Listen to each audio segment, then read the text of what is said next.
All right, welcome everybody back to another weekly live stream, Personal Analytics Live.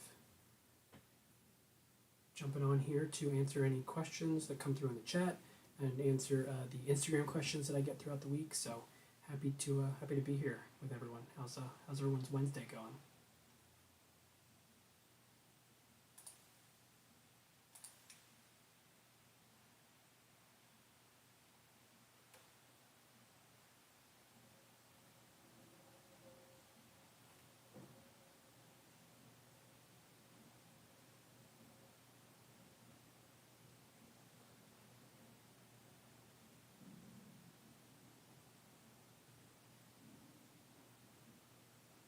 Just gonna give it a couple more minutes, see if anybody's gonna jump in here, and then I'll start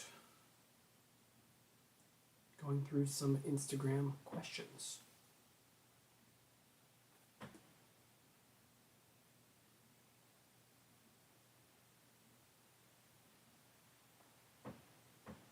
Check out the chat, see if there's anything going on.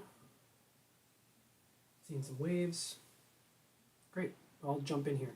I got a really good question on Instagram today that I wanted to take some time answering, and it was about getting started in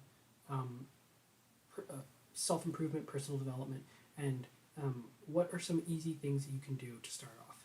So I wanted to jump right into that. So first thing I wanted to talk about was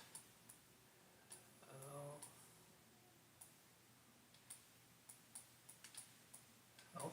Bear with me as I use the drawing board here. My mouse is a little slow. So health and wealth. I'm going to start with the two main ones. So the way I see it, everything really boils down to these two things. You want to be healthy, you want to be wealthy. Any other goals that you have typically will ladder up into these. Now you can argue like maybe relationships, maybe like your mentality. There are other things that maybe don't fit directly inside one of these, but really these are the two main focus areas of self-improvement. And I say that because in the relationship sphere, things that you're going to do to improve yourself from a relationship point of view are going to typically involve some type of improving your health or improving your wealth.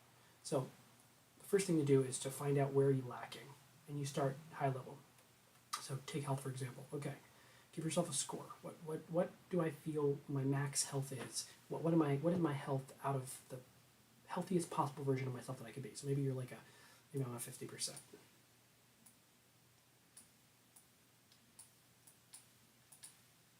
I'm on a 50%. I think I could do better than that, obviously. So then you start to break it down. So what particularly has me feeling like a 50%? It's like, okay, well maybe my sleep is not great.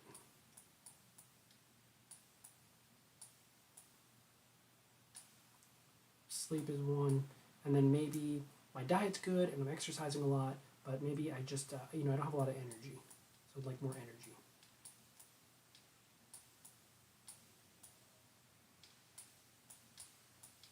You can give yourself some scores here. So if you want, you can go through pretty much everything that is involved in health. So you can go to like diet, workout, and you can give yourself scores for these things. So what is contributing to this 50%, right? So maybe my sleep is at a 40% out of 100. And my energy is, let's say that's right on the 50. And then, we'll say diet and exercise are good, but maybe like my routine, my habits.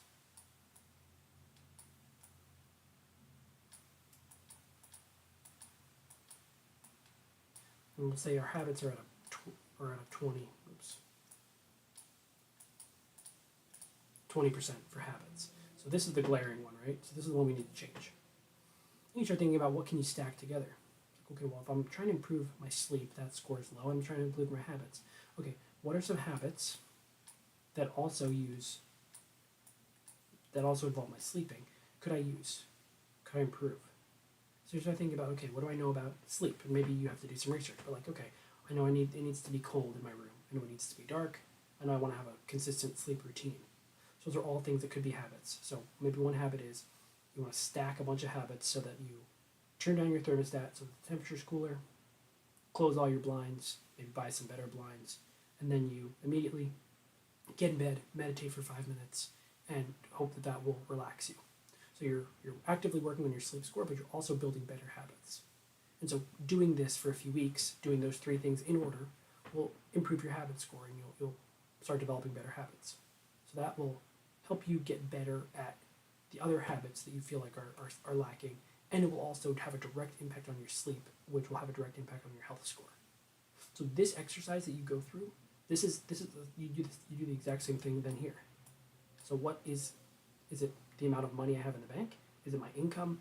Is it the fact that I don't have a business? Is it the fact that I'm trading time for money? People know the problems they have with their wealth. Am I spending too much? Am I not saving enough? So you list them out. Okay, I feel like I'm a good saver. That's at an 80%. I feel like I'm not spending too much. I feel like that's at a 70%. And then I feel like my income is way lower than I want it to be, and it's a 20%. It's like, okay, so then you have something to work on.